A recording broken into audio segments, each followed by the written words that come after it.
Welcome to news from the world of arts and culture. And the awards season began on Sunday night in Hollywood with the Golden Globes. We'll be taking a look back at that. Also coming up, Sofia Falkovitch was the first trained female Jewish cantor here in Europe, and she's my guest in the studio. And in our continuing series 100 German Must-Reads, a tragic but beautiful book, Jakob von Gunten by Robert Walser. The same has no high hopes of life. But we begin with the Golden Globes, and in the ongoing war between streaming services and Hollywood, it seems Hollywood was the big winner this time. Netflix did have 34 nominations, but only walked away with 2 prizes. Best Movie in the comedy or musical category went to Quentin Tarantino's Once Upon a Time in Hollywood. And Brad Pitt also picked up Best Supporting Actor there. Best Actor in a Drama, unsurprisingly, went to Joaquin Phoenix for his amazing tour de force in The Joker. And also, no surprise, Best Actress to Renée Zellweger for her portrayal and singing in Judy. You won't forget me, will you? And the big surprise came in the Best Movie Drama category. It wasn't the 2 Netflix frontrunners, The Irishman or Marriage Story, that took the prize, but 1917. Directed by Sam Mendes, and the movie is played out in real time as though it's one continuous 2-hour shot. Here's more. We need to keep moving! Come on! I can't see! I can't see! 1917 is the story of 2 young British World War I soldiers on an almost impossible life or death mission. Come on! No! You're going to have to jump! Soldiers Schofield and Blake have to get through enemy lines, avoid booby traps and hand-deliver a vital message to their comrades. They even come into direct contact with the enemy. At the height of World War I, the Germans have pretended to retreat, but are really lying in wait for 1,600 British soldiers to fall into their trap. Colonel Mackenzie has not seen these aerials of the enemy's new line. Come around here, gentlemen. Deliver this to Colonel Mackenzie. It is a direct order to call off tomorrow morning's attack. If you don't, it will be a massacre. And the Golden Globe goes to Sam Mendes for 1970. The film picked up 2 Golden Globes, including Best Director. Finally, I'd like to dedicate this to my grandfather, Alfred Hubert Mendes, who inspired this film. He signed up for the First World War. He was aged 17. And I hope he's looking down on us, and I fervently hope it never, ever happens again. When the movie picked up the Golden Globe for Best Drama, director Sam Mendes took the opportunity to take a swipe at streaming service Netflix. I really hope this means that people will turn up and see it on a big screen for which it was intended. The World War I drama 1917, not made by Netflix, hits cinemas around the globe later this month. In the Jewish religion, music plays a very important role in the synagogue. Indeed, the cantor leads people in prayer in religious services, and in the past, cantors were always men, but no longer. And the first female cantor to train for the role here in Europe was Sofia Falkovitch. She'll be my guest in just a moment after this. Sofia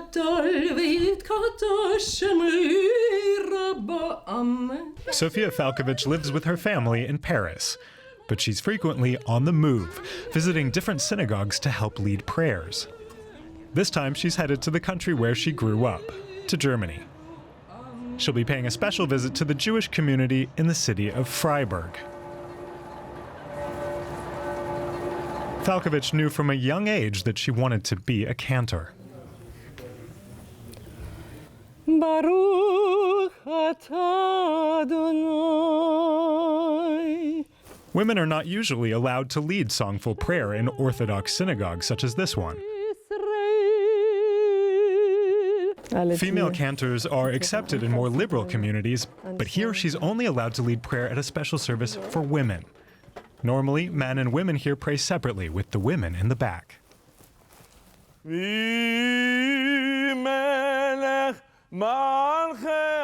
Moshe Hayun is the community's official cantor.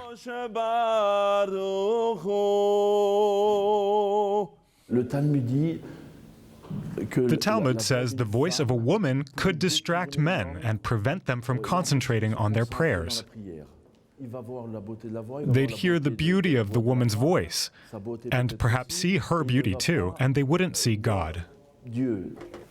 For now, Falkovitch is one of very few female cantors here in Europe, something she hopes will change.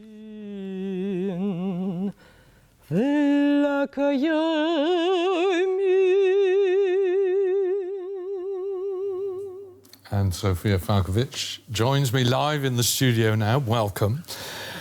The first female cantor trained in Europe. So how did you go about becoming one, actually? How did you manage that?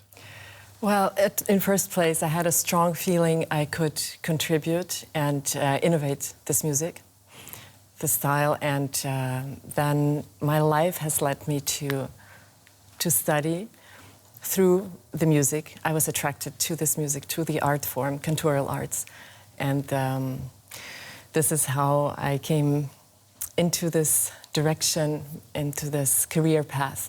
But how did you get someone to teach you? Well, I was trained at a college where it was allowed, for the only college in Europe where it's possible for women to have a training like this.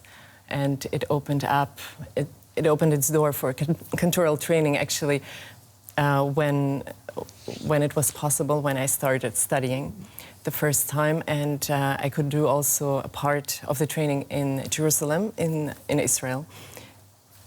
That was possible. Yeah, so, but how do you feel when someone says, like we saw in that report, a woman singing would distract men from their prayers? Well, this is often a reaction like this. I could say, if your beard distracts me from prayers, should I not listen to your voice? You know, I mean, I often get, obviously, various reactions and some very strong reactions, but they come before the prayers and before the concerts, after we talk about completely different topics. Now, there's a cliche for many people that Jewish music, the way you hear, is mournful. I think it sounds to me as though it's nearly always in the minor key. Is it? Well, it is kind of a cliche, and to some extent these are very ancient prayers. This music was written at a time where people had time to reflect, and there was time for introspection, which modern society that is very fast-moving and mobile could benefit from, I think. But joy and tragic events always went hand in hand, and this is very reflective in the music, obviously. Well, let me do this. Let me give you an example. I'm sure you know this, so let's try something like Hava nagila hava nagila hava nagila hava nismecha. I'm going into the improvisation right now. Oh,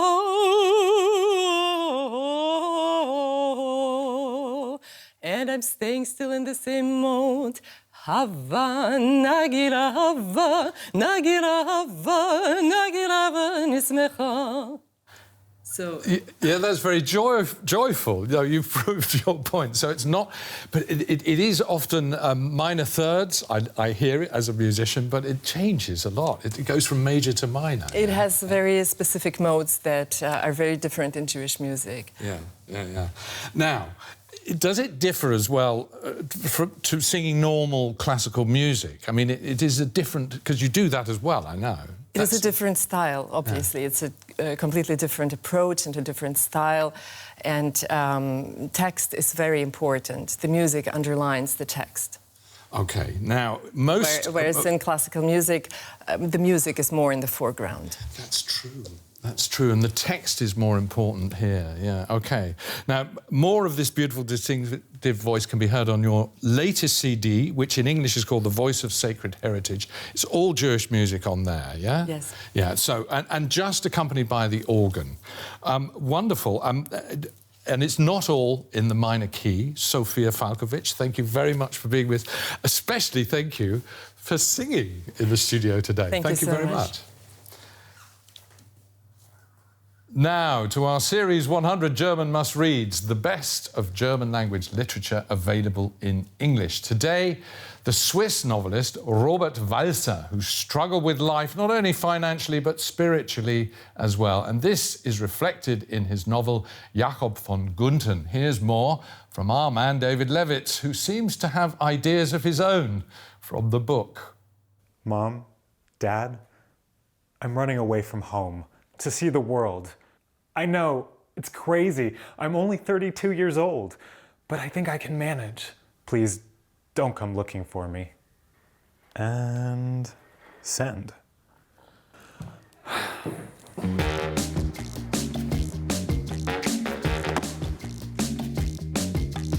Fame, fortune, freedom. Those are the things young people hope to find when they run away from home, at least in most stories. But the title character in Robert Walser's novel Jakob von Gunten doesn't seem interested in any of those things. The 17-year-old leaves his wealthy family to attend a school for servants, hoping for a life of humility and submission. The undersigned, Jakob von Gunten, son of honorable parents, entered the Benjamenta Institute as a pupil in order to acquire knowledge of the few things necessary for entering someone's service. The same has no high hopes of life. He wishes to be treated strictly so that he may know what it means to pull himself together.